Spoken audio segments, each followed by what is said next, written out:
그러니까 이화영의 진술은 굉장히 키였던 거죠. 이재명 키는 맞습니다.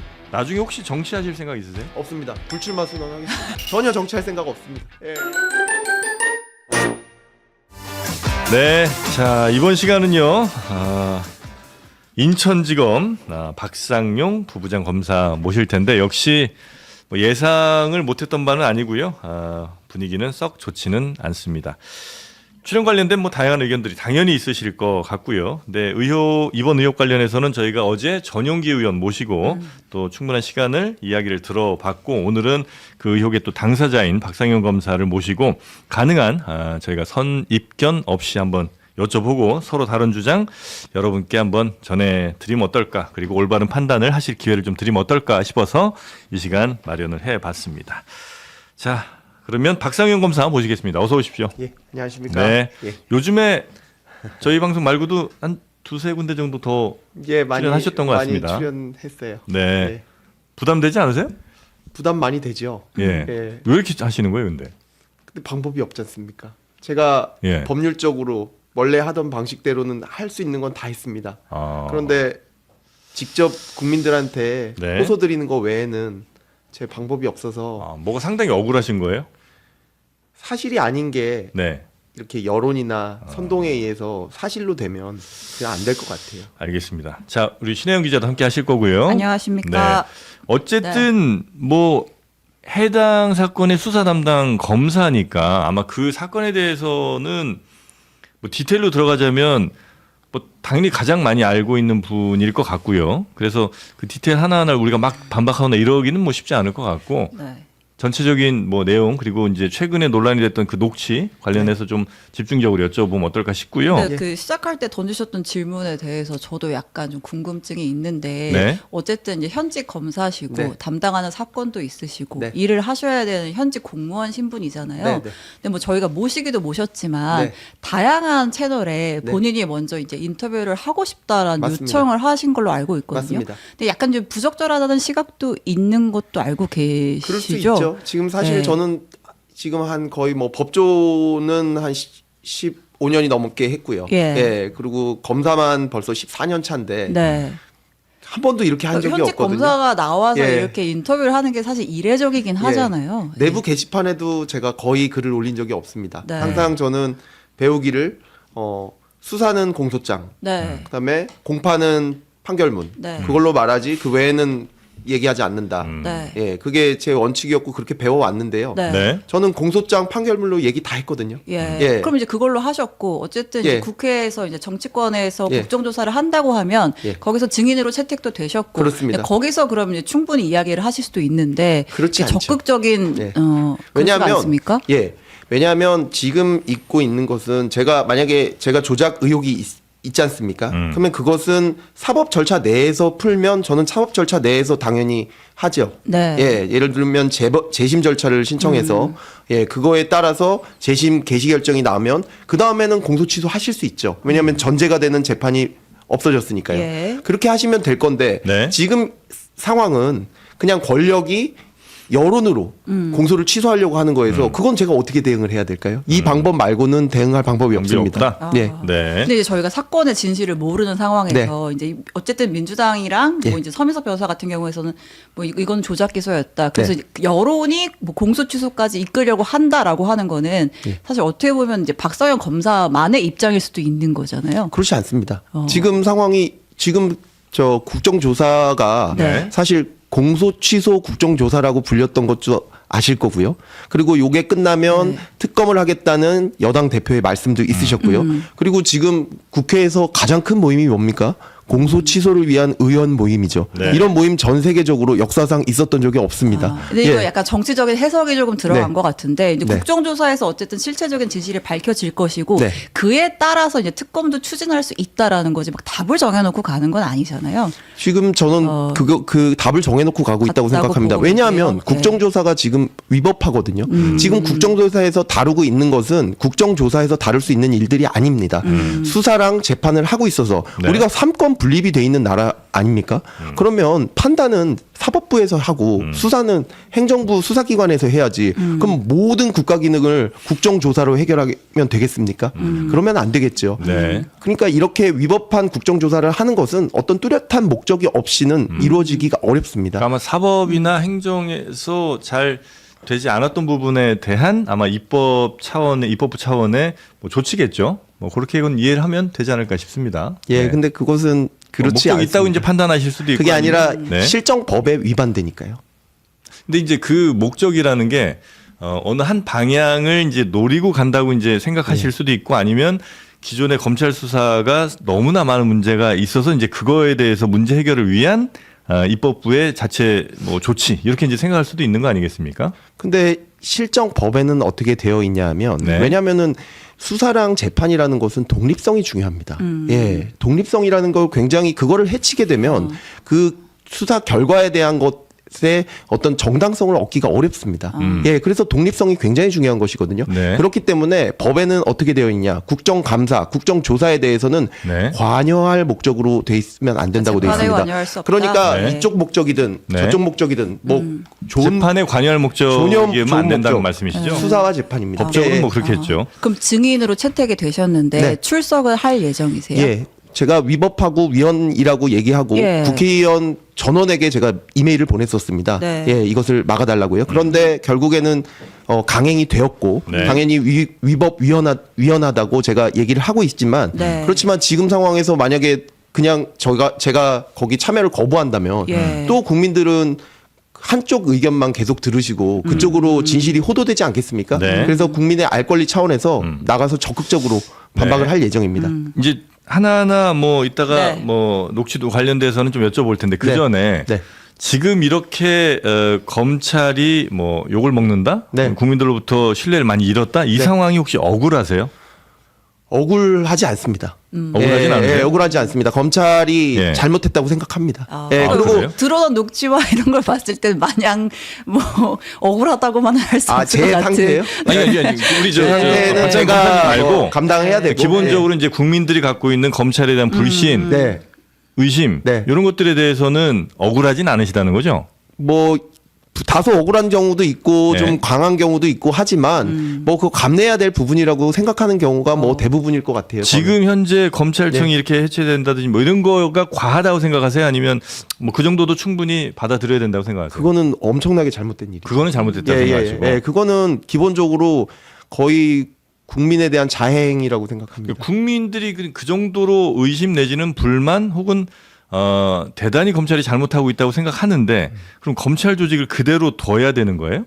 그게 아니라 네. 개선을 해야죠. 그리고 검찰 제도라는 것은 예. 국민을 위한 것입니다. 그게 결국에는 시민혁명 이후에 새롭게 생긴 제도거든요. 네. 근데 그 제도를 지금 거의 말살시키는 단계까지 이르렀는데 그거 피해는 전부 다 국민한테 갈 텐데요. 그건 검찰한테 가는 건 아닙니다. 근데 이거 뭐 사실 오늘 이게 이제 네. 토론 주제가 아닌데 말씀하십시오. 예. 그게 우리나라처럼 검찰권이 강한 나라도 없다는 얘기는 굉장히 많이 이미 언론을 통해서도 좀 나오지 않았습니까? 그래서 그 검찰의 힘을 좀 이렇게 나눈다.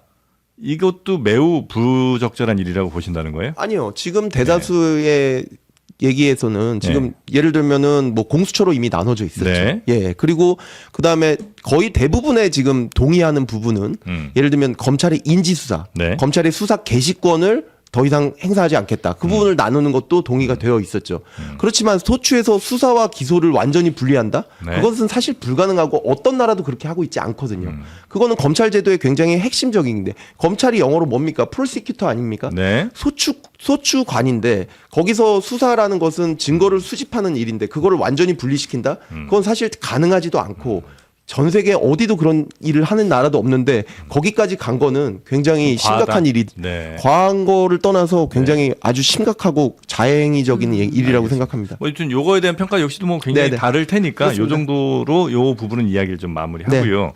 오늘 나오시는 거나 아니면 최근에 활동하시는 거는 위에서는 허락을 다 한 거예요? 이게 신고제로 되어 있어서요. 예. 예, 신고제로 되어 있어서 이런 대외 활동 같은 예, 거는? 예, 대외 활동은 제가 하고요. 그다음에 저는 예를 들면 만약에 진행되고 있는 수사 네. 이런 부분에 있어서는 제가 뭐 얘기할 때는 어떤 공보 준칙을 따라야 하는데 네. 저는 지금 어떻게 돼 있냐면 확정된 판결에 대한 수사, 그거에 대한 말씀, 그다음에 네. 제가 수사 당사자인 사건, 네. 그거에 대해서만 얘기를 하고 있습니다. 뭐 이문정 검사장님처럼 모든 다른 사건에 대해서 논평하거나 제가 무슨 그렇게 하지 않습니다. 네. 그렇기 때문에 저는 그 규정에 정확히 맞게 행동하고 있습니다. 그럼 이제 본격적으로 그 네. 사건에 대한 얘기를 해보면 좋을 것 같아요. 네네. 이제 저희가 이제 최근에 불거진 거는 이제 회유 의혹 네. 녹취이지만 이제 애초에 이 대북성금 사건 수사에 대해서 간단하게 좀 설명을 드리면 좋을 것 네. 같아서 그 사실은 맨 처음에 대북성금 사건으로 시작했던 수사는 아니었잖아요. 전혀 그러니까 이제 쌍방울의 이제 기업 범죄 수사를 하던 와중에 네. 그들이 뭐 이제 뭐 전환사채라든지 뭐 횡령 배임 의혹이 있어서 그 이제 기업의 자금의 흐름을 수사하는 과정에서 중국으로 달러가 좀 밀반출된 정황이 포착이 됐고 네. 이게 무슨 돈이야라고 이제 보니까 이제 거기에서 이제 김성태 회장과 이제 이화영 전 경기평화부지사 그리고 이제 안부수 아태엽 회장까지 이제 줄줄이 이제 엮여 있는 이제 그런 사건으로 이제 확대가 된 건데 핵심은 그거죠. 이제 쌍방울이 북한에 이제 총 800만 달러를 보냈다는 거잖아요. 네. 스마트팜 사업비 500만 달러. 그다음에 이제 검찰의 시각에서 봤을 때는 방북 비용. 이재명 당시 경기도지사의 방북을 위한 비용으로 300만 달러를 보냈다. 이걸 경기도가 보내야 될 돈을 쌍방울이 대납을 했다. 라는 것이었고 그래서 이제 이화영 지사는 이 관련된 혐의로 대법원에서 확정 판결이 났고 이 과정에 이재명 지사는 과연 그럼 이 사실을 알고 있었을까 즉 공모를 했을까 네. 라는 걸 이제 검찰은 그랬다라고 보고 제3자 뇌물죄를 이제 기소를 했던 그게 이제 것이고 핵심인 거죠. 예. 근데 세 가지 점을 좀 지적을 드리고 싶어요. 네. 일단 첫 번째로는 수사가 그렇게 시작되지 않았습니다. 아, 맨 처음에? 맨 처음에 수사가 시작된 것은 특수부에서는 그러니까 소위 말하는 특수부 거기서는 쌍방울 횡령 배임 사건을 예. 하고 있었고요. 그다음에 그때 당시에 공안부에서는 변호사비 대납 사건 그렇죠. 그 부분을 하고 있었던 건 맞습니다. 저는 그때 여성아동 조사부에 있었고요. 그러다가 감찰부로 제가 인사 이동이 있게 됩니다. 네. 그냥 감찰하고 형사 사건 형사 1부에 있었거든요. 근데 그러다가 쌍방울을 수사하는 영장이 쌍방울을 변호하는 변호사 사무실에서 발견되는 일이 생깁니다. 그러니까 영장이 유출되는 사건이 생겨서 감찰 사건이 생기죠. 예. 제가 그래서 그 감찰 사건을 감찰 담당이니까 수사를 했고 그래서 그 검찰 수사관과 쌍방울 임원을 구속했습니다. 그 다음에는 당연히 이어지는 수사가 그 영장을 유출해서 증거를 인멸하지 않았겠습니까? 그래서 저희가 증거 인멸 수사를 했습니다. 그 증거 인멸 수사를 쌍방울을 통해서 했고 그 증거 인멸 수사를 하는 와중에 이화영 부지사가 법인카드를 쓴 내역을 발견하게 됩니다. 그래서 뇌물의 단서를 발견했고 그다음에 뇌물죄를 수사하게 되면 뇌물죄는 필연적으로 대가성이라는 게 따르게 됩니다. 예. 그러면 쌍방울은 왜 이화영 부지사에게 현직 부지사에게 그렇게 법인카드로 뇌물을 줬느냐 그걸 물어봤을 때 우리는 대북 사업을 하려고 했고 그 대북 사업에 경기도와 이화영 부지사의 어떤 지지와 보증을 받기 위해서 그 뇌물을 줬고 그 다음에 그거와 부수해서 쌍방울 그 경기도 측에 800만 불을 보냈다 이런 것들을 알게 된 것입니다. 네. 그리고 그 저기 말씀하시는 게 500만 불, 뭐 300만 불 이런 네. 부분도 있지 않습니까? 네. 그게 지금 검찰의 주장이 아니고요. 그 목적으로 북한에 전달됐다는 것은 대법원 확정 판결이 나왔던 네. 네. 그런 내용입니다. 네. 예. 네. 예. 그렇게 돼 있는 내용이고 네. 그래서 네. 그렇게 알아두시면 될 것 네, 같아요. 어제 그 전용기 의원도 나와서 이제 그 얘기를 했어요. 네. 우리가 대법원에서 확정 판결된 이화영 지사 관련된 혐의를 지금 막 뒤집고자 우리가 이걸 하려는 건 아니다. 다만 이제 남아있는 어쨌든 이재명 당시 지사와의 공모 관계를 검찰이 어떤 회유를 통해서 진술을 받아내려고 했다. 이제 지금 이게 이 사건의 지금 반가운 본질인 거잖아요. 예. 네. 근데 이제 한번 녹취를 한번 들어보면서 좀 저희가 얘기를 해볼까요? 네. 이재명이 주범이 되어야 한다라는 취지의 이제 검사님의 말씀이 있었어요. 네. 들어볼게요. 이재용 씨가 완전히 주범이 되고 이 사람이 종범이 되는 식의 자백이 있어야 저희가 그걸 할 수가 있고 그다음에 뭐 경제나 이런 것들도 저희가 다 해볼 수가 있고 지금 추가 수사들은 제가 다 못하게 하고 있습니다. 일단 추가 수사들은 이화영 씨 말하는 것도 원래 그 다음날 영장 청구했는데 그것도 제가 못하게 했고요. 네, 이건 뭐 워낙 보도가 많이 나온 내용이라 아마 지금 검사님도 알고 계시죠? 네. 네. 무슨 취지입니까 이게 앞뒤 상황? 그러니까 제가 숱하게 말씀을 드리고 네. 그다음에 어저건가요? MBC 보도로 제 말이 맞다는 게 확인이 되었는데요. 저는 그때 당시에 그 서민석 변호사가 와서 이제는 이재명이 거의 다 한 걸로 하고 요 정도 자백을 했으니까 이재명이 다 한 걸로 하고 우리는 방조범으로 해달라. 라는 서민석 변호사가 먼저 요청했던 당연히 말씀이신 그렇게 거죠? 예, 변론을 하셔서 그건 그렇게 해줄 수가 없고 만약에 그렇게 되려면 이러한 증거와 진술이 필요하다. 그리고 요구하신 거에 대해서는 이렇게 되어야 이게 가능하다라는 그런 거절의 의미지만 어쨌든 설명을 드리고 변론에 대해 응대한 것이 그 내용이고 그 내용에 이 지금 요 주장하는 뭐 주범 종범에 대해서 네. 이 뒷부분을 MBC가 보도를 했었는데 보면 네. 명백하게 제가 종범은 안 됩니다라는 부분이 나옵니다. 근데 그 거절 부분만 쏙 빼고 지금 며칠 동안 논란이 됐는데 네. 예, 그래서 그게 왜곡 보도가 됐기 때문에 그렇게 논란이 된 것이죠. 지금 네. 검사님은 지금 이쪽이 그러니까 서민석 변호사 쪽이 계속해서 이걸 편집해서 왜곡을 하고 있다고 말씀하시잖아요. 그렇습니다. 혹시 검사님은 이거 녹취 없어요?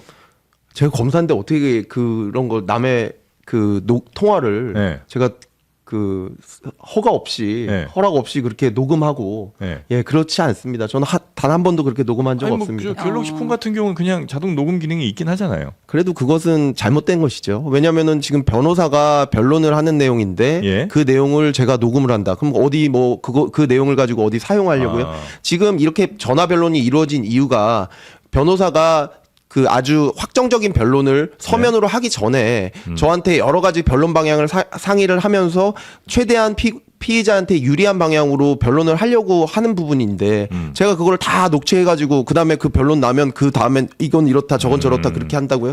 저 본인 그렇게 할 수는 없습니다. 없으시다는 거죠? 예. 없습니다. 앞으로도 나올 예정이 없고요. 없어요. 그러니까 예. 녹음해놓은 것 자체가 없는 거죠? 예, 없기 때문에 저는 기억에 지금 의존해서 하고 계신 기억에 거고. 의존해서 하고요. 네. 지금 제가 처음에 이거 나오기도 전에 벌써 네. 이 얘기를 그 제안을 제가 받았다. 그래서 네. 거절했다고 얘기를 이거 나오기 한 달도 전에 2월 말에 벌써 얘기를 한 적이 있고요.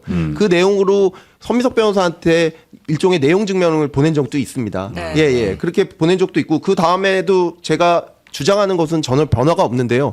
지금 벌써 그게 딱 나오지 않습니까? 녹취에 그 뒷부분만 틀어봐도 제가 거절했다는 부분, 종범은 적용 의율이 어렵습니다라고 거절했다는 부분이 명확하게 나오는데 아. 지금 그것을 잘라서 얘기하기 때문에 이렇게 맥락 왜곡이 있고 기자분들도 마찬가지입니다. 그리고 말씀하신 어제 MBC에서 보도했던 녹취에 그것도 해석이 좀 대해서는 조금 달라요. 해석의 여지가 네. 다를 수 있는 부분도 있는 것 같아요. 저희가 그 부분도 네. 어쨌든 들어보고 하는 걸 또 원하시니까 네, 그것도 한번 좋아요. 다시 들어볼게요. 네. 지금 저기 정진상, 김용 이런 사람들도 다 공범화돼 있지 어디에 종범화돼 있는 게 있습니까? 저희가 그거랑 맞춰야 되는데 할 수가 없잖아요.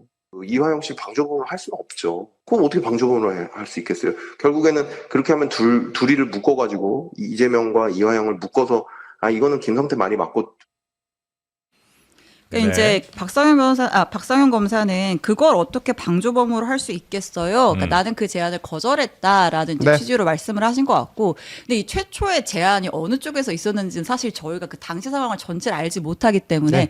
각각의 주장이 있을 뿐이라고밖에 생각할 수가 없는 것 같아요. 그리고 저는 이제 이 앞부분에 지금 저기 정진상, 김용 이런 사람들도 다 공범화되어 있지라는 표현이 등장을 하잖아요. 네. 그러면서 저희가 그거랑 맞춰야 되는데 할 수가 없다라고 말씀하신 대목이 있어요. 네. 근데 이제 뭐 정진상 실장 같은 경우는 이제 대장동이랑 성남 FC 관련된 인물이었고, 네. 김용 부원장 같은 경우는 이제 불법 대선 자금 관련된 의혹이었고, 네. 사실은 불법 이 대북 송금이랑은 관련이 없는 인물인데 네. 별도의 사건이고. 네.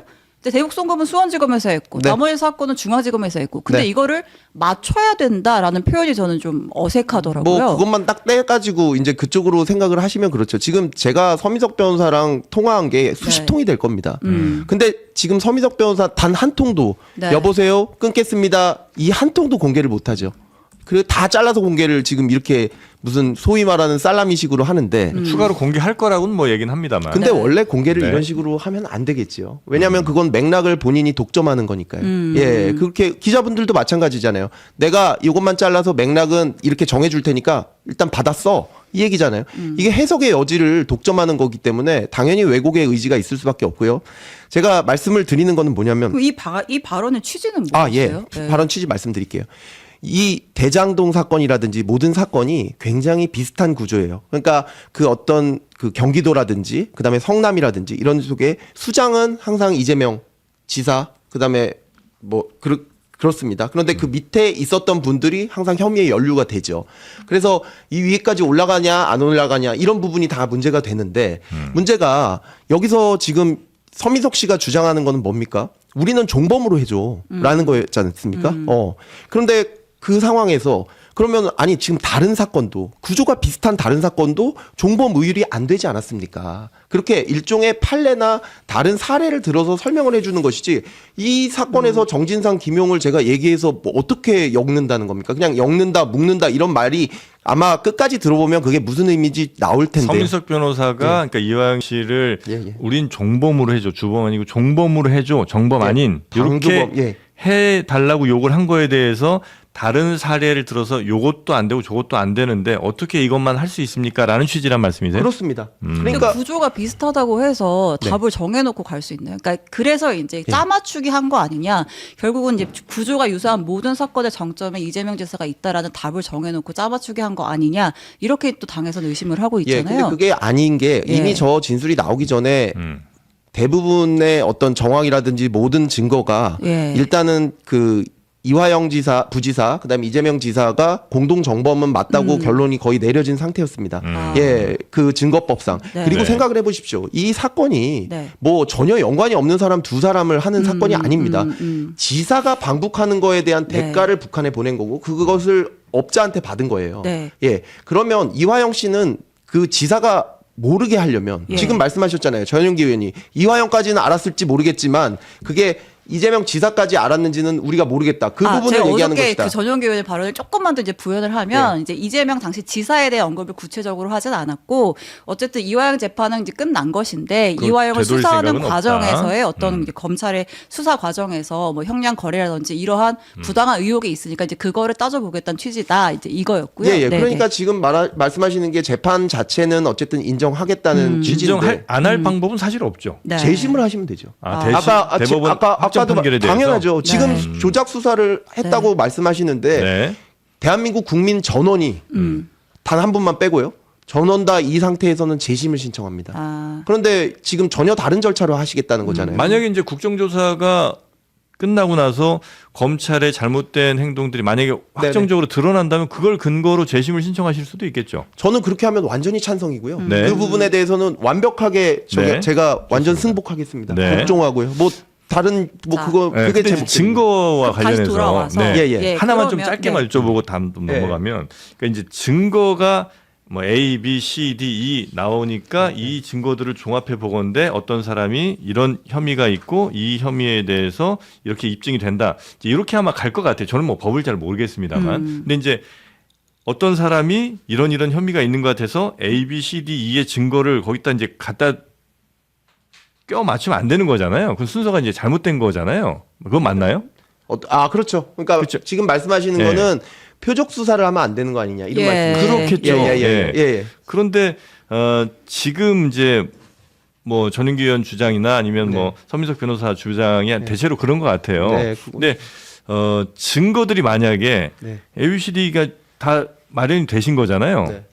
그러면 굳이 이렇게 친절하게 이런저런 설득이나 아니면 뭐 이런 아주 차분한 설명 같은 게 제가 이제 평소에 갖고 있던 검찰의 이미지랑 너무 안 맞아갖고 일단은 뭐 제 성격이 좀 그런지도 모르겠지만 서민석 변호사가 저보다 15기수 선배이고 그때 당시에 아마 기수로도 대법관들보다도 일부 대법관들보다도 기수가 높았을 거예요.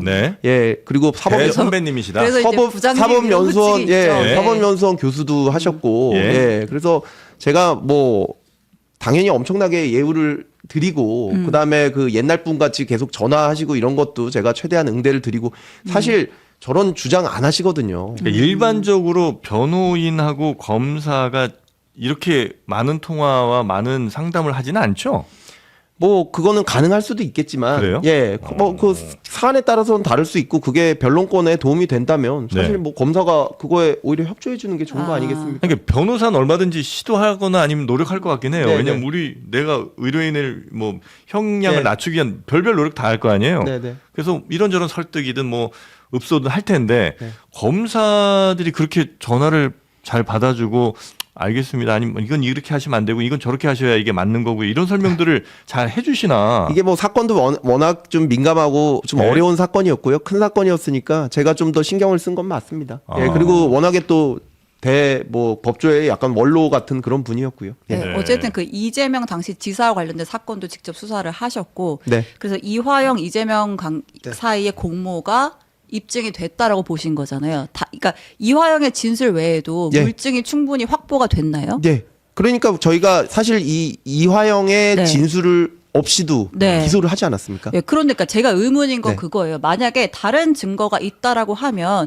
이화영의 진술이 그렇게까지 절실하진 않았을 것 같거든요. 그러니까 누가 먼저 뭐 회유를 했던 아니면 제안을 네. 했던 어떻게 했던 간에 그러니까 저희가 이제 들어봤을 때 그러니까 지금은 증언 자체가 이화영 씨밖에 없는 상태잖아요. 이제 이런 녹취도 있었거든요. 증언 자체가 그 증언은 네. 다른 사람들의 증언, 다른 그 참고인들, 다른 사람의 증언에 따르면 이재명 지사를 직접 만나가지고 그 얘기를 한 적이 없고 네. 이화영 지사만 가지고 네. 모든 얘기가 이루어졌기 때문에 네. 지금 이 상황에서는 실행 행위 자체가 네. 이화영 지사가 하지 않았다고 할 수 없다. 네. 그러니까 정범의 지금 지위에 있는 상황인 것이지 네. 종범의 지위, 종범이라는 것은 실행 행위자를 용이하게 도와주는 것을 말합니다. 네. 그럼 실행 행위자는 이재명 지사가 돼야 되는 거고요. 네. 근데 그런 상황은 아니었다라는 거를 지금 얘기하고 있는 건데 그 말씀하신 그러니까 그렇게 것도 맥락이 계속 왜곡이 되는 네, 거예요. 그러니까 왜곡하지 않기 예, 예, 위해서 예. 그때 말씀하신 녹취도 잠깐 들어볼게요. 그러시죠. 예. 네.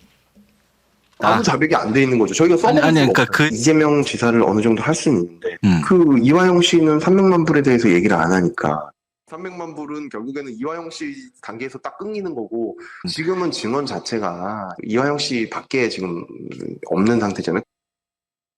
그러니까 지금 말씀하신 것도 그러니까 당시에 어쨌든 이재명 당시 지사에게 보고를 했다라고 하는 인물은 이화영밖에 없었기 때문에 그 사람의 진술이 굉장히 중요하다 이런 취지였다라고 말씀하시는 거잖아요. 근데 말씀하신 대로 다른 뭐 예를 들면 경기도 차원에서 공문이 나갔다든지 뭐 통화를 시켰다든지 다른 물증이 명확하게 있으면 이화영의 진술을 하지 않고 버틴다 혹은 뭐 반대되는 진술한다라고 하면 증거에 위반되는 위증을 하는 것이고 그렇다면 굳이 이렇게 이화영의 진술을 설득을 하지 않고 오히려 더 세게 기소하면 되는 거 아니에요? 너 거짓말까지 해? 이러면서? 지금 이 상황에서 저는 실체 진실을 밝히는 사람이고 예. 그 실체 진실을 밝히기 위해서 증거가 많으면 많을수록 좋습니다. 그리고 진술 증거는 굉장히 중요한 증거예요. 그리고 이 증거를 자꾸 이재명 지사가 마치 굉장히 좀 약자고 제가 굉장히 강자고 이렇게 생각하시지 마시고 한번 이게 대기업 사건이라고 생각해 보세요. 어떤 일을 대기업 회장을 위해서 그 부사장이 했어요. 근데 지금 상황에서는 부사장이랑 그 회장이 비슷비슷하게 한 것 같아요. 같이.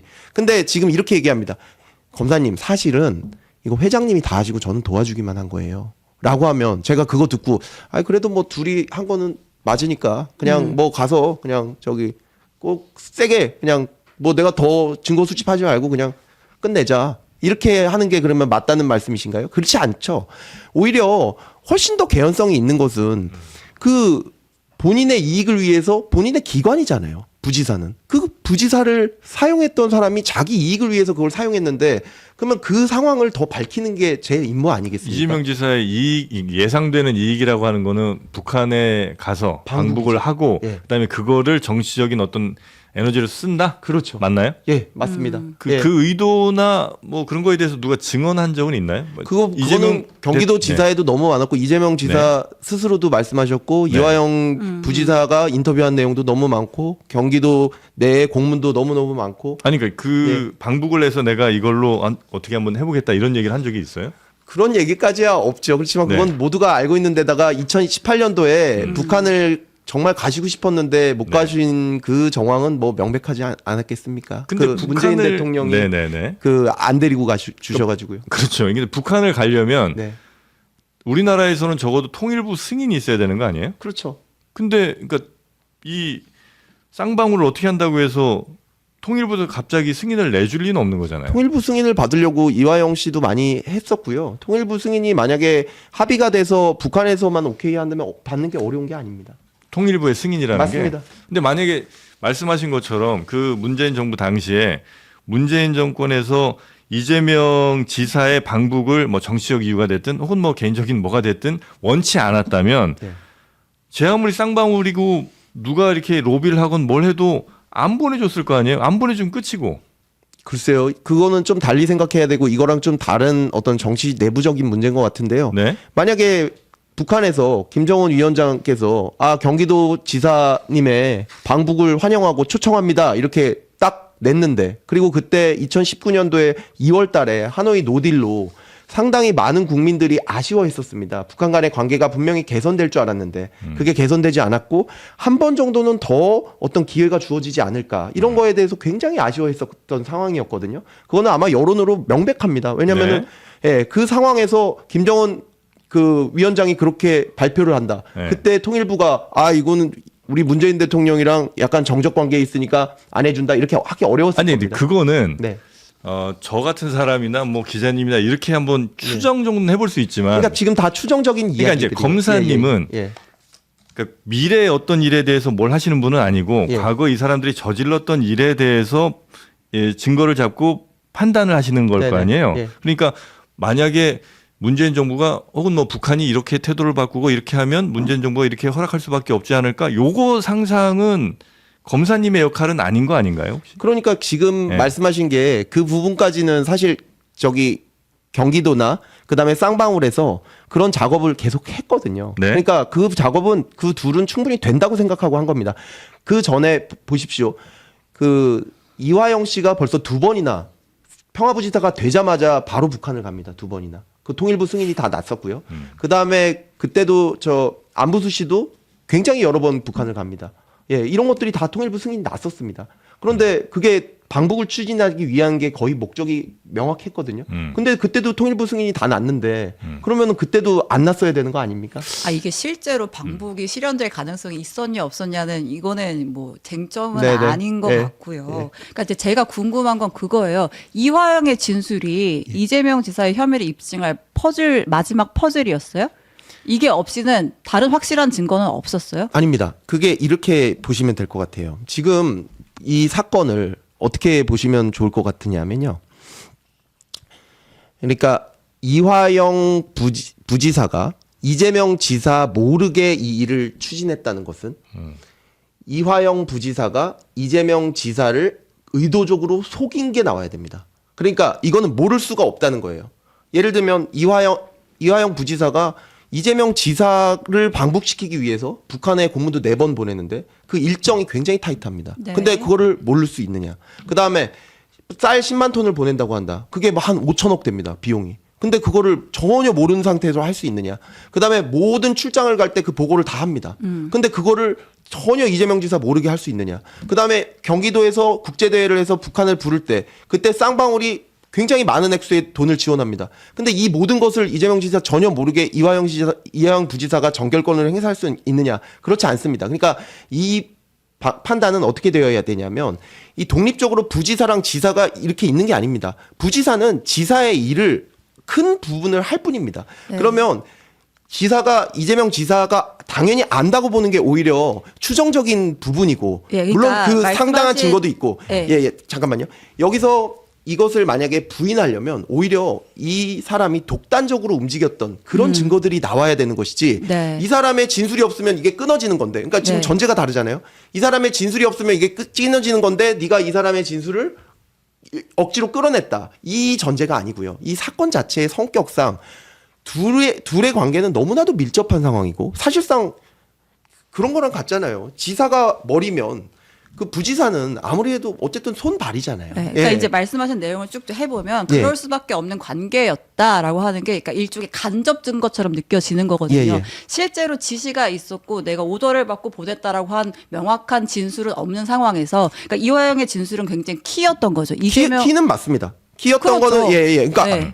제가 늘 말씀드리지 않습니까? 저는 증거는 최대한 많이 수집해서 당연히 그 실체를 명확하게 밝히는 게 중요하고 이런 그 아주 고위급들이 아주 뭐 대기업 회장 이런 분들이 그 관여된 사건에서 이 대기업 회장이 이거에 이익은 다 거의 본인이 가져갑니다. 근데 거기서 본인이 얼마나 그 불법에 관여했느냐 이건 굉장히 중요한 일 아닙니까? 근데 지금 얘기하고 있는 것이 자기는 사실은 알려진 것보다는 훨씬 덜 했다. 사실 저 사람이 다 했어요 라고 진술하기도 어렵고 거기 공익제보자라는 게 나오는 게 왜 그렇겠습니까? 본인이 이런 식의 진술을 한 게 절대로 민주당에 알려져서는 안 된다고 이화영 씨가 거의 호소하다시피 했기 때문에 그 얘기를 하는 겁니다. 그러면 그 상황에서 검사가 그 상황에서 충분히 개연성상으로는 가장 최고 권력자가 그런 일을 했을 확률이 높은데 그 과정에서 그런 비슷한 진술이 나왔을 때는 지금 증거에서는 안 되지만 이 가능성을 저희가 배제하고 지금 말씀하듯이 아이고 뭐 다른 증거 충분하니까 둘이 그냥 공동점검해서 너도 죄 많이 져 너도 이재명 이 사람 그럴 뿐이 아니야 네가 다 했겠지 이렇게 가라는 말씀이에요. 그러니까 이제 그거는 실체랑 많이 다르죠. 그러니까 이재명 지사가 이화영에게 지시를 했다는 진술 말고 뭐 증거나 문건이나 혹시 이렇게 확보된 건 있어요? 예, 이렇게 보시면 될 것 같아요. 예. 그때 북한에 가려면 정상회담을 하려면 역대 뭐 지금 정상회담 한 게 옛날에 그 현대 아산 사건에서도 그게 문제가 돼서 결국 특검까지 하고 처벌도 받으셨잖아요. 네. 박지원 의원이. 그러니까 북한에 이런 게 갈 때는 돈이 필요하다는 것은 거의 공지의 사실입니다. 그러니까 북한에 어떤 뭐 언더 테이블 머니라고 하는 네. 그런 어떤 약간 비공식적인 돈이 필요하다는 것은 거의 공지의 사실이에요. 네. 예, 정치인들 사이에서는. 그리고 예. 거의 대부분 그런 것들이 있었고요. 그런 상황에서 지금 이재명 지사는 본인 스스로도 육로로 가겠다 어디로 가겠다 하는 그 방북의 의지를 밝혔고 방북의 의지는 뭐 너무나도 많기 때문에 그걸 뭐 정신으로 그게 할 수 있고 네. 그리고 나서 거기에 쌍방울이 이것을 도와주고 있다는 내용도 너무나도 많습니다. 예, 왜냐하면 거기에 갈 때 지난번에 문재인 대통령 갈 때도 기업들을 많이 데리고 가셨죠. 기업 총수들을. 네. 근데 경기도에서 그러면은 기업을 데리고 가는 것을 뭐 모집하거나 항상 북한에 보낼 때는 경제 고찰단이라는 거 간다고 하는데 그때 다른 기업들을 모집하거나 그런 거는 한 번도 한 적이 없습니다. 그 경제 고찰단에 들어가는 기업은 오로지 쌍방울밖에 없고 그것이 다 보고가 됐고요. 그런 상황에서 그러니까 좀 말씀 중에 죄송한데 그러니까 검사 입장에서 어쨌든 이 모든 범죄의 가장 위를 처벌하기 위해서는 그 가장 위와 연관된 아주 정황상 그럴 것 같은 것 말고 하다못해 문자 메시지든 아니면 뭐 지시사항이 녹취든 뭐 이런 게 있기는 있어야 될 거 아니에요. 그래야 이제 가장 위에 있는 사람이 지시를 내렸다 혹은 뭐 보고를 직접적으로 받고 있다는 거를 이제 입증하실 수 있을 테니까. 아닙니다. 그게 법리상으로 지금 뭐 회장님들 그러면은 전원 처벌할 수가 없거든요. 그렇게 되면 대기업 회장, 그 다음에 최고 뭐 권력자, 그 밑에 다 시키기 때문에 전혀 처벌할 수가 없습니다. 그 판례상 뭐 제가 뭐 특정 뭐 기업을 언급하지는 않겠지만 그런 판례상 그 내부적인 어떤 보고 절차라든지 이런 모든 거를 통해서 최고 그 수장이 그 여기에 관여될 수밖에 없다는 식으로 해서 없다는 식으로 판결이 난 게 여러 있고 그게 사실상 거의 법리로 굳어져 있습니다. 그래야 사실 처벌할 수 있지 않겠어요? 그리고 두 번째로 말씀을 드리면 그렇게 돈이 갔다는 게 명확한 그 어떤 공지의 사실인 상황에서 쌍방울이 또 개입됐다는 것도 너무나도 많은 증거가 있습니다. 그런데 이화영 부지사가 나중에 그 지사의 방북을 추진하면서 본인이 돈을 벌크 캐시라는 단어를 씁니다. 벌크 캐시가 위에 가기는 이건 인터뷰한 거기 때문에 지금도 찾으면 나옵니다. 벌크 캐시가 북한으로 가져가는 것에는 한계가 있다. 네. 그러면 어떻습니까? 돈을 가져가야 방북이 되는데 그리고 쌍방울이 도와주고 있는데 그다음에 이화영 부지사는 벌크 캐시를 우리가 가져갈 수는 없어라고 하면 이게 모든 게 딱 끼어 맞춰지는 그런 상황이거든요. 뭐 그 재벌 총수 얘기도 네. 뭐 일종의 뭐 맞는 비율 수도 있는데 예를 들어 보면 대통령도 장관 비리든 뭐 장관이 뭐 헤쳐먹다 걸리거나 아니면 장관이 뭐 하다가 걸리면 다 대통령이 그 책임을 질 수는 있는 건 아니잖아요. 예. 장관도 각자의 어떤 뭐 그렇죠. 정치적인 이유나 목적이나 뭐 욕망 같은 게 있을 수도 있는 것이고 그렇죠. 거기에 이제 직접적으로 보면 대통령이 그 장관이 뭘 했는지에 대해서 구체적으로 사전부터 이미 잘 알고 있거나 보고를 받고 있었거나 아니면 그 이익을 대통령에게 귀속시킬 뭔가가 있어야 처벌을 받을 거 아닙니까? 자, 이렇게 보시면 될 것 같아요. 예. 당연히 뭐 장관님들이 하시는 일이 많으니까 대통령님이 뭐 그 내용을 다 아시진 못하겠죠. 네. 그렇지만 이렇게 보시면 어떨까요? 이 장관이 하는 일이 트럼프 대통령과 정상회담이면 어떨까요?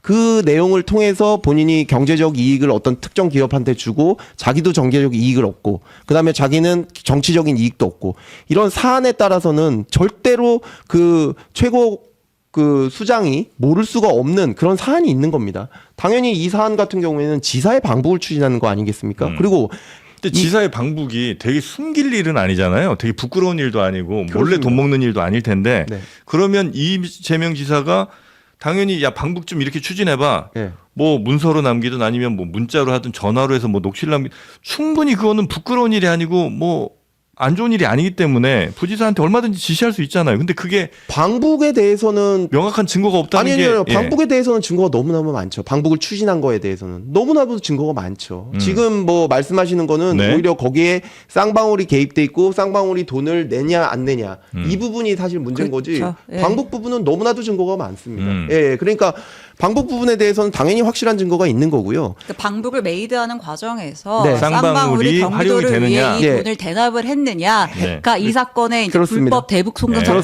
그렇습니다. 핵심이고 이 네. 그러한 과정까지도 네. 이재명 지사가 알았느냐인 맞습니다. 것인데 네. 아까도 말씀하셨지만 합리적인 의심만 가지고 재판을 하는 건 아니잖아요. 맞습니다. 우리가 일반 대기업이 이렇고 장관이 이렇게 맞습니다. 한다고 해서 그 바로 오른팔이었던 사람이 네. 이랑 그렇게 하는데 모를 수가 있느냐는 합리적인 의심인 것이고 아까 말씀하셨다시피 이 사건에서는 이화영의 진술이 키였다라고 말씀을 하시니까 키였다고 해서 그거에 따라서 완전히 좌우된다는 건 전혀 아니고요. 그래서 이제 예. 그게 빠진 상태로 그거에 이재명 빠진 지사는 이제 상태도 기소가 충분히 됐는데 기소가 되고 네. 이전의 법리에 따르면 충분히 그 공동 정범으로서는 저희는 유죄가 나온다는 것을 확신하고요. 예. 그럼에도 불구하고 이제 저희는 증거를 최대한 수집해야 되는 사람들입니다. 네. 예, 근데 그리고 그 증거를 수집하는 과정에서, 그러니까 어쨌든 이화영의 진술이 처음에는 침묵을 했었고, 그러니까 이제 수사팀 입장에서는 우리가 네. 생각하는 원하는 진술이 나오지 않은 상황이었잖아요. 네네.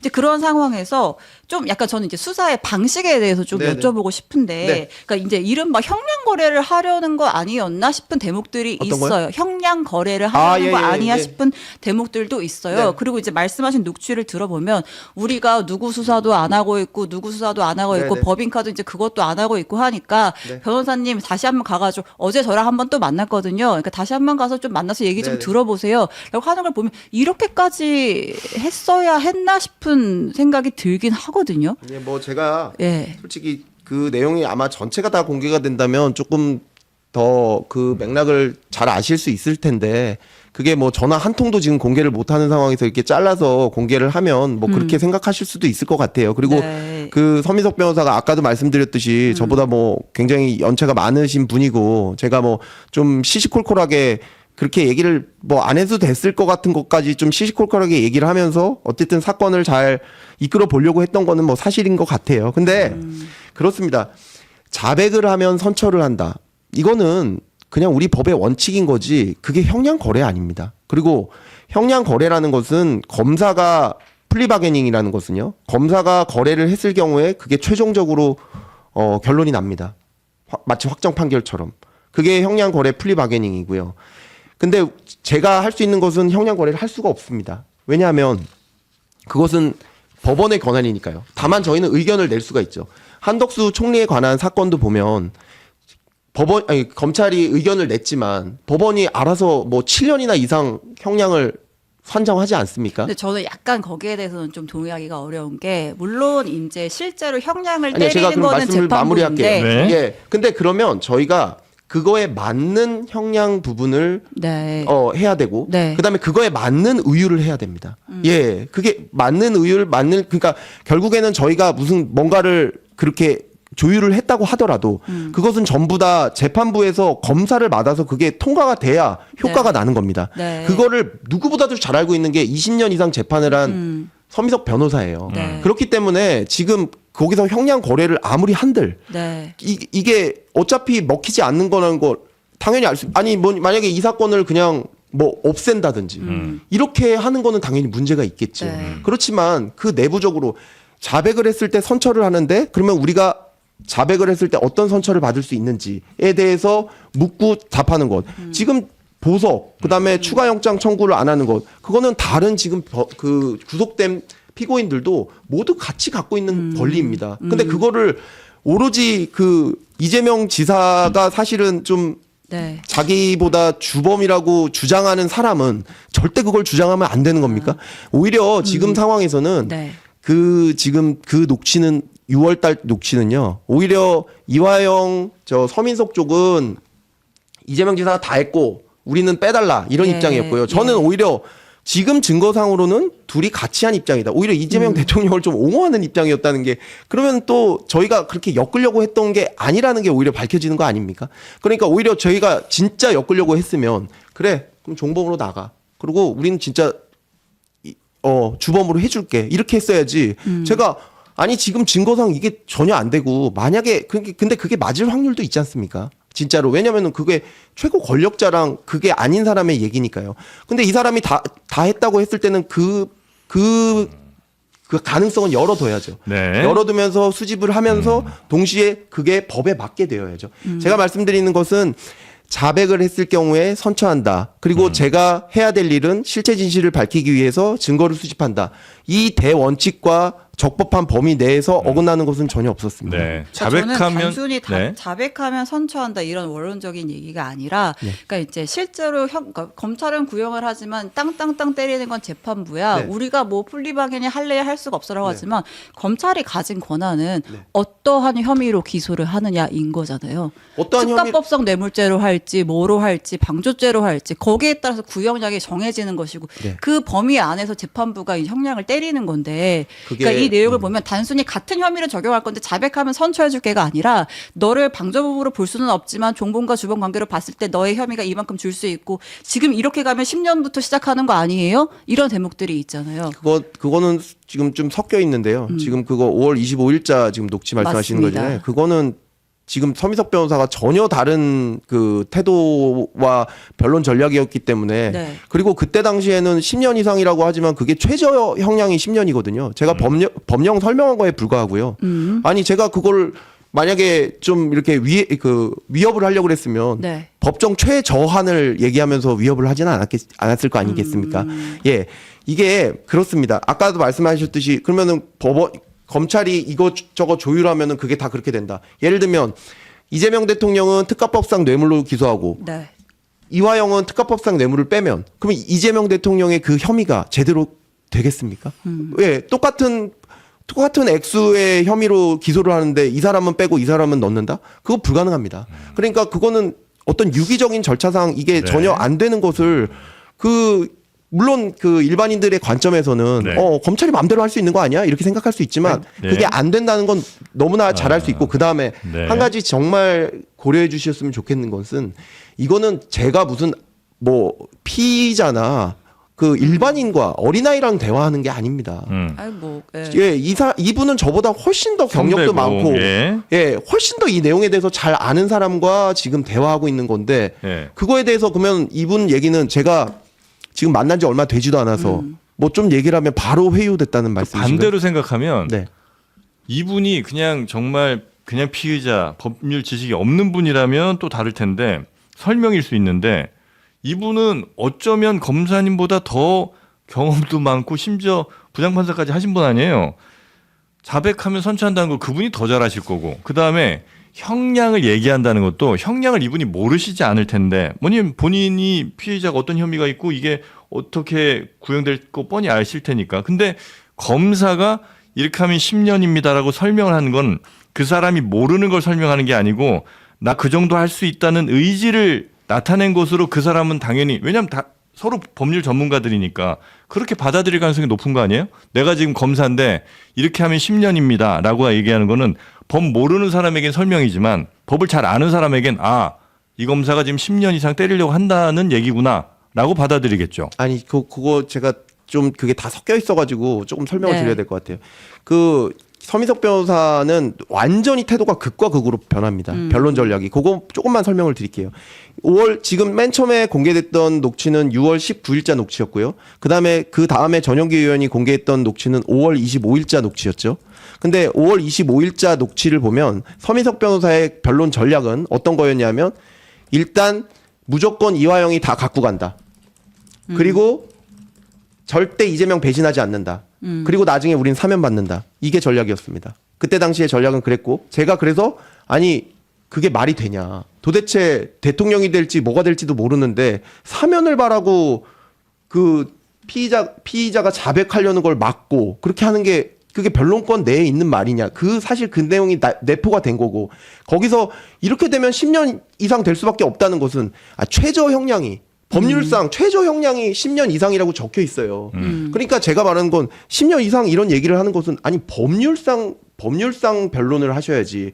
거의 주술에 가깝게 이재명 대통령 그 정치적으로 해결하려고 사면될 거야. 이재명 대통령이 되면 네가 지금 이재명 지사를 배신 안 하면 나중에 대통령 됐을 때 사면 받을 수 있지 않겠냐. 그러니까 네. 절대 자백하지 마. 자백하면 죽어 너. 이렇게 얘기하는데 지금 이화영 씨는 설주한 변호사 얘기를 들었는지 아니 자백해야겠거든요. 자기가 보니까 자백 안 하면 죽을 것 같은데 이 사람이 계속 자백하지 말라고 하니까 서민석 변호사 불러달라는 거 아닙니까? 그러니까 제가 아니 그런 상황에서는 지금 저런 변론을 하는 걸 검사가 보고 있어야 됩니까? 지금 그리고 아니 제가 만약에 허위 자백을 얘기했다면 서민석 변호사 이렇게 반응이 나오겠죠. 아니 그건 무고입니다. 이재명 지사에 대한 무고입니다. 왜 그런 얘기를 하십니까? 이렇게 얘기했겠죠. 6월 25일이 첫 통화라면서요. 그럼 제가 첫 통화 때 이미 그 허위를 얘기를 하는데 거기서 반응이 이건 배신입니다. 그리고 사면 받을 수 있지 않겠습니까? 이렇게 얘기를 하는 것은 지금 이화영 씨 그다음에 서민석 씨는 모두 이재명 지사가 같은 공범이라는 건 알고 있는 거잖아요. 이화영 지사가 서민석 변호사한테 사실은 이재명 지사가 다 알고 있습니다라고 얘기한 상황에서 그러면 어떻게 할 거냐? 그러면 다 안고 가고 사면을 노려보자. 이렇게 나오는 거죠. 지금 그 상황을 제가 보고 있어야 됩니까? 그거는 안 되죠. 서민석 변호사는 사실 이제 변호인으로서 의뢰인의 이익을 위해서 굉장히 다양한 스펙트럼의 일을 혹은 말을 할 수 있을 거라고 생각을 저도 해요. 그래서 서민석 변호사의 말을 뭐 100% 저는 신뢰하지는 않는데 그리고 그 당시의 상황에 대해서도 다만 이제 검사님까지 그럴 수 있는 건 아니잖아요. 아니 근데 저는 그렇게 얘기를 해야죠. 그렇게 사실관계를 완전히 왜곡하는 변론을 하고 그 내용을 그러니까 생각해 보세요. 만약에 그렇게 하면 법정에서 변호인의 태도 그다음에 피의자의 이런 잘못된 뭐 왔다 갔다 한 진술 이런 것들이 어필이 돼서 판사님이 얘네들은 죄질이 되게 안 좋네라고 판단한다든지 아니면 이 부지사가 이렇게 하고 있으면 당연히 뭐 여러 사건들과 비교해 볼 때 당연히 지사도 이거 문제가 있지라고 판단을 당연히 하시겠죠. 아니죠. 그렇게 되면은 지금 서민석 변호사 말대로 하면은 이화영만 기소하고 이재명은 빼줘야 된다는 얘기인데 그럼 그렇게 해주는데 어떻게 판사님 판단하시죠? 지금 그렇게 하겠다고 그렇게 해야만 나중에 사면을 받아서 이게 해결될 수 있다고 저 사람은 그건 이제 변호인 전략이고 그러니까 거기에 이제 검사님 따라가실 필요는 없잖아요. 아니죠. 그거는 저는 전략을 제가 거기 따라가면 안 되죠. 따라가면 안 되죠. 따라가면 안 되죠. 그러니까 따라가지 않으려고 제가 그 얘기를 한 겁니다. 이 통화 내용들이 이제 그럼요. 그런 거란 말씀이신 그렇죠. 거죠? 그걸 따라가면 안 되죠. 아니 그 변론을 그게 명백하게 사실관계를 당연히 따라가면 안 몰아놓고 되시겠죠. 밑에 있는 사람한테 그러면 혐의를 다 몰고 우린 나중에 사면 받자. 또는 우린 나중에 회장님이 돈 많이 챙겨주실 거니까 다 안고 가자. 그거를 변호 전략으로 하는 거를 저 앞에서 얘기를 했는데 그럼 사실상 회장이 그 혐의에 연루됐다는 걸 얘기한 거나 마찬가지인데 제가 거기에 따라가서 그러면 아이고 회장님은 뭐 증거 없으니까 다 가시고 그렇게 하면 안 되죠. 그거를 제가 하지 말라고 얘기하는 거지 않습니까? 그러니까 정프로의 얘기는 그런 것 같아요. 만약에 그러니까 수사팀에서 봤을 때 사실관계와 다른 변론 전략을 편다고 하면 그조차도 이제 수사 기록으로 뭐 괘씸죄까지 더해서 할 수 있는 것이고 아까 말씀하셨다시피 지금 이 사건의 핵심은 공모잖아요. 공모. 네. 이화영 건은 이미 끝난 것이고 대납했다라고 본 것이고 재판부가 공모 관계에서 앞에 다른 증거들이 충분히 있었다고 하셨잖아요. 지금 다른 증거가 있는데 피의자는 사실상 이 증거에 따라서 진실을 말하려고 하는데 변호사가 정치적 이유로 무슨 이유인지 모르겠어요. 그렇지만 어쨌든 명확한 거는 형량적으로는 이 의뢰인을 위한 게 아니었습니다. 다 네가 짊어지고 가서 나중에 사면 받아 이런 변론을 하는데 그러면 어떻게 하면 좋다고요? 그 내용을 그런 변론이 있지만 저는 무시하고 수사보고에만 남긴 다음에 이화영 씨가 변호인 불러달라고 하지만 아이고 검사가 그러면 안 되지. 검사는 몰라도 그냥 수사보고만 치고 이 내용은 다 판사님한테 가는 거예요. 판사님한테 일단 가지도 않겠죠. 첫째로. 근데 원래 검사들이 제가 몰라서 여쭤보는 건데 변호 전략에도 개입을 해요? 변호 전략에 가입 안 하지만 저는 개입 안 하죠. 근데 이거는 변호권을 남용한 거잖아요. 근데 그게 피해자에게 이익이라고 판단한다면 변호인은 이제 그 전략을 삼을 수도 있는 거 아닌가요? 근데 피의자가 예. 저에게 그 전략을 자기가 하기 싫다고 얘기하고 있는 거잖아요. 그러면 그런 진술을 한 거예요? 아니 불러달라고 하잖아요. 자백을 그리고 그 전에 했고요. 그 전에 설주한 변호사는 말 듣고는 네. 어느 정도 자백을 하려고 하는데 서민석 변호사 하지 말라고 하니까 네. 서민석 변호사의 승인이 있어야지 자백을 할 수 있는 거 아닙니까? 네. 그러면은 그거를 불러달라고 하는데 그러면 제가 그걸 어떻게 해야 돼? 어떻게 하는 방식이 그래서 이제 한 번 더 제일 가서 검찰에 만나보시라라고 이제 통화 내용이 이제 그런 대목이 그 맥락이었던 두 가지를 거예요. 얘기를 해야겠죠. 첫 번째로 그런 비법률적인 변론 하지 마시라. 이건 일종의 이 의뢰인한테 사기치는 거잖아요. 나쁘게 말하면. 너 사면 받을 수 있으니까 일단은 네가 다 짊어지고 가. 근데 얘는 실제 그게 아닌 거잖아요. 그러면 근데 그렇게 되고 있는 상황을 제 눈앞에서 그게 벌어지고 있고 그게 제 사건을 실체 관계를 다 왜곡시키는데 그러면 그리고 거기다가 이 사람은 그렇게 하기 싫다고 자기 변호인 불러달라고 하는데 그럼 거기다 대고 지금 어떻게 하면은 제일 검사다운 그 대응이라고 생각하세요? 네. 이제 충분히 아마 말씀을 저희가 좀 네. 다른 아마 여타 방송보다는 네. 또 듣지 않았을까 하는 생각이 드는데 혹시 뭐 많이 부족하셨을까요? 아니요, 조금 더 뭐 할 수 있으면 좋은데 네. 어쨌든 그러니까 검사님 설명드리면 오히려 내가 이화영을 도와준 거다. 이화영의 실체적 진실을 네. 밝힐 수 있도록 도와준 거다. 이런 취지. 저는 당연히 거죠? 그게 제 직업입니다. 아 이화영이란 피의자를 도와주실 필요는 없잖아요. 도와주는 건 아니죠. 네. 그렇지만 그 사람을 도와줘서 뭐 형을 낮게 만들고 뭐 높게 만들고 이럴 필요는 없죠. 예. 그렇지만 그 사람이 진실을 말하겠다고 하는데 당연히 그거는 저는 진실을 말하고 했다고 하는 데는 제가 당연히 협조를 하고 그 일을 해야죠, 제가. 모든 피의자에게 그렇게 아마 친절하진 않으실 거고 이제 아니요. 저는 네. 다른 피의자한테도 마찬가지고 그렇게 해서 많은 네. 진실을 밝혀낸 적도 많습니다. 그러니까 이제 진실이라는 게 사실 여러 정황적 증거와 가장 잘 부합하는 진술 뭐 이런 것들이 아마 모여져서 진실에 가깝게 가는 것이겠죠. 그렇죠. 네. 네, 그래서 그렇죠. 아마 그런 취지로 네. 조사를 하셨고 그다음에 진술을 받으셨고 변호인과도 그런 통화 내용이라고 아마 말씀을 해주시는 것 같고 네. 그 내용은 아마 국정조사에서 그래서 또 여러 그 이후에 다각도로 그 접근되지 이화영 않을까 지사의 싶습니다. 진술은 어쨌든 서민석 변호사랑 그 이후에 만나고 난 뒤에도 어쨌든 바뀐 건데 이렇게 돼요.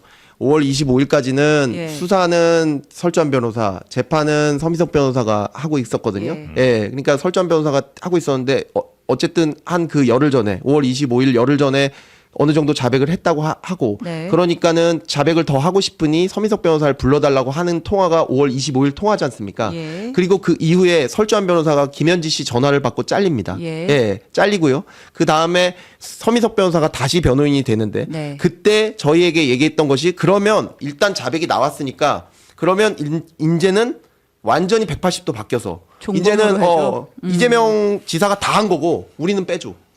방조범으로 해줘. 그렇죠. 야, 그게 6월 19일 통화. 예, 이렇게 변호 전략이 완전히 180도 바뀐 건데요.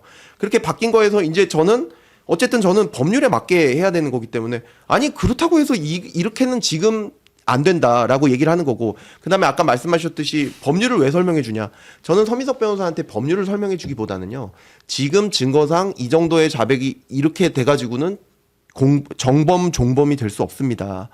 지금 이 증거로 가지고는 없습니다. 제가 수사 증거나 상황을 설명을 드린 거고 그다음에 뭐 수사를 맡고 있다 어쨌다 하는데 저희가 수사가 계속 번지고 있었어요. 네. 번지고 있고 그다음에 일정은 계속 안 지켜지고 있는 상황이었고요. 제가 한정된 수사 역량을 집중시키려면 다른 수사팀 검사들에게 협조를 구하고 그 일정에 맞게 어떤 뭐 자백이든 부인이든 어쨌든 일정에 맞게 기일이 진행이 돼야 되는데 그 기일의 진행이 안 되기 때문에 저희가 되게 협조를 구하는 차원에서 그렇게 말씀드린 것이지 네. 이렇게 보시죠. 거래가 있었다면 어쨌든 주고 받은 게 있어야 되는데 제가 뭘 줬을까요? 제가 준 게 아무것도 없지 않습니까? 예. 아 누구에게요? 이화영 씨가 결국 자백했는데 뭘 줬을까요? 이화영 씨가 자백했는데 뭘 주었겠느냐? 뭘 줬을까요? 그리고 서민석 변호사는 지금 얘기를 들어보면 저한테 회유 당해가지고 허위 자백을 시킨 거잖아요. 그리고 나서 그 다음에 뭐 이 녹취록이 있든 없든 간에 이화영 씨 1, 2, 3심 끝날 동안 뭐 했습니까? 그리고 이재명 대통령에 대해서 기소될 때 뭐 했습니까? 그때 동안 아무 말씀 없으시다가 그리고 변론할 때 그럼 재판정에서라도 말하면 되잖아요. 그 말씀도 안 하시다가 이제 와가지고는 이 녹취 이것도 제가 수십 통화를 했는데 그중에 한 통화도 공개를 못 하시면서 이렇게 쪼각쪼각 내서 같은 통화에서도 제가 분명히 종범을 거절한 내용이 있는데 그 내용은 삭제하고 앞에만 해서 네가 제시했다. 사실은 자기가 제시한 거를 그렇게 완전히 거꾸로 얘기하시고 서민석 변호사는 왜 그런다고 생각하세요? 정치적 의도가 있지 않을까요? 정치적 의도라고 하면 선거 같은 거예요? 지금 제가 생각하기에는 서민석 변호사는 그 이 대북 송금 사건의 가장 중요한 증거는 국정원 문건이었거든요. 네. 근데 그 문건을 받았을 때도 서민석 변호사가 동의를 해줘서 받았습니다. 그리고 이화영 지사의 부지사의 진술도 뭐 물론 그게 재판이나 공판에 쓰이지 않았지만 그 진술도 서민석 변호사 있을 때 받았습니다. 근데 그런 사람인데 지금 선거는 아마 이재명 대통령을 검찰의 칼로부터 지켜낸 서민석 변호사 이런 식으로 또 180도 바뀌셨어요. 그러니까 이거는 제가 생각하기에는 제가 겪은 경험에 비춰 봐서는 어떤 의도가 있지 않으면 그렇게 거짓말을 할 이유가 있겠습니까? 아니 제가 아까 제가 뭘 줬을까요에 대해서 답변을 이제 못 해가지고, 그러니까 검사가 뭘 줄 수는 없지만 주지 않을 수는 있죠. 예를 들어서 지금 이화영 지사 같은 경우에는 당시 200번 넘게 불려가서 조사 받았다는 것이고, 아들이랑 부인도 다 불려가서 주변인들까지 어떻게 보면 관련된 수사를 받았던 거잖아요. 이제 그게 굉장히 이제 피의자에게는 상당한 압박이 될 수 있었을 텐데. 200번 불려갔다는 것만 집중하시는데 보면 김성태 회장에 대해서는 200번 뭐 몇 번을 불려갔는지 모르겠는데 만약에 200번 불려갔다고 하면 정치권에서 뭐라고 하시는 줄 아세요? 그만큼 특혜를 줬다. 검사실에 불러가지고 특혜를 줬다. 이화영 씨에 대해서는 부르면은 아이고 그렇게 많이 부르면은 그거는 엄청난 압박이다. 이화영 씨 150번 이상 거의 200번 이상 변호인 접견했습니다. 그리고 여기 오면 거의 변호인 접견을 2시간 이상 한 적도 너무너무 많아요. 그렇게 하고 다시 돌아가는 경우도 많습니다. 만약에 어떤 사람을 허위로 그렇게 진술을 시켜가지고 그걸 2년 넘게 재판을 저희가 2년 넘게 했습니다. 그리고 그 거기에 나온 사람만 130명이 증인이 네. 130명이 되고요. 저희가 조사한 사람만 500명이 넘습니다. 근데 그 상황에서 그거를 그러면 130명, 그다음에 500명, 그다음에 그 진술을 2년간 유지시키고 그리고 그때 동안 지금 나와셨던 모든 변호인들이 그 재판에 다 참여하셨었어요. 그리고 거기서 지금 주장하시던 거 단 한 번도 주장 안 했습니다. 그거를 저희가 어떻게 제 스스로 제가 뭐 신입니까? 아니 근데 그 200번 정도 불러서 네. 뭐 주로 이제 조사하시는 거예요? 아니면 뭐예요? 뭐 같이 식사하시지는 않을 것 같고. 아니 이게 네. 엄청나게 큰 사건이에요. 그러니까 지금 제가 말씀드렸듯이 500명 이상 조사를 해야 된다는 건데 200번 조사한 게 다 그 사건만 이 대북 송금 사건만 했던 건 아니고요. 이화영 씨는 다른 비리가 굉장히 많았습니다. 네. 예, 법인 카드만 해도 엄청나게 비리가 많았고 대다수의 경우에 진술을 증거가 나와도 일단 부인하는 그럼 일단 상황이었어요. 진술 조서 쓰지 않아요? 이거 불러서 진술 네. 조서 쓰고 하는 거 아니에요? 진술서를 쓸 때도 있고 네. 아예 진술을 안 하고 가는 경우도 너무너무 많아요. 아 불러서 예. 물어보는데 예, 아무것도 안 하는 경우가 너무너무 많았어요. 아. 그래서 이제 부른 횟수랑 조서의 횟수가 일치하지 일치하지 않을 수 않죠. 있다? 예, 그리고 본인도 얘기해요. 이거는 조서에 쓰지 말아 주십시오. 왜냐하면 자기 말이 바뀔지 모르니까. 이 사람이 부인하는 거를 조서에 쓰면 계속 부인하는 게 증거로 제출되는데 그러면 본인이 그 선처를 받는데 불리하다고 생각하니까 이 부분은 조서로 쓰지 말라고 얘기를 해준 거를 제가 수사과정 확인서만 두고 사실 오늘 별로 큰 진술도 없기 때문에 수사과정 확인서만 받고 그리고 그 조서에는 따로 적시하지 않은 것은 뭐 법적 절차에 있어서나 우리 네. 수사 절차에 있어서 어긋난 게 아닙니다. 알겠습니다. 불러서 한 거는 다 기록은 있으시죠? 전부 있습니다. 예. 네. 녹취도 해요? 녹취는 안 합니다. 녹취는 안 녹취를 만약에 하려면 녹취와 영상 녹화를 하려면 그 피의자한테 동의를 받아야 되는데 이화영 네. 부지사 한 번도 동의한 적이 없습니다. 네. 혹시 서민석 변호사와의 통화 녹취 안 하신 거 지금 약간 후회하시나요? 아니 통화 안 합니다. 제가 어떻게 그런 짓을 해요? 향후에도 그런 일은 없을 겁니다. 어. 예, 저랑 통화하시는 분은 뭐 걱정 안 하셔도 됩니다. 제가 통화 전혀 네. 녹취 안 하니까요. 나중에 혹시 정치하실 생각 있으세요? 없습니다. 제가 여기서 불출마 선언하겠습니다. 전혀 정치할 생각 없습니다. 예. 정치할 생각 알겠습니다. 1도 없고요. 네. 전 제가 그래도 검사 불출마 선언. 이렇게 오래 했는데 네. 예, 제가 했던 사건이 이렇게 완전히 의미도 없이 권력에 의해서 엉망진창되는 거 제가 그것만 좀 막을 수 있으면 다시 저도 일상으로 돌아가고 싶습니다. 네. 근데 앞으로 검사는 계속 하세요? 검사도 저 지금 솔직히 사표를 안 받아주거든요. 제가 징계 상태에 네. 징계니 수사니 이런 게 많아서 네. 사표를 안 받아주시는데 그러니까 자꾸 정청래 뭐 대표께서 뭐 검찰 집단에서 퇴출시켜야 되는데 제가 나갈 수도 없습니다. 근데 뭐 이 일이 해결되고 사표를 받아주신다면 제 뭐 검찰 커리어는 끝나지 않았겠습니까? 이걸로 더 수사 못할 것 같으니까 이제 그만 하려고 합니다. 검사는. 알겠습니다. 예. 자, 앞으로 이제 국정조사 가실 텐데 국정조사에서도 국정조사에서 잘 정말 틀림없이 진실에 가장 가까운 이야기를 흔들리지 말고 좀 얘기를 잘 해주셔서 국민들이 진실을 좀 알 수 있게 진실에 가장 접근하게 근접하게 좀 부탁을 드리겠습니다. 감사합니다. 네, 박상용 검사였습니다. 고맙습니다. 불러주셔서 고맙습니다. 네.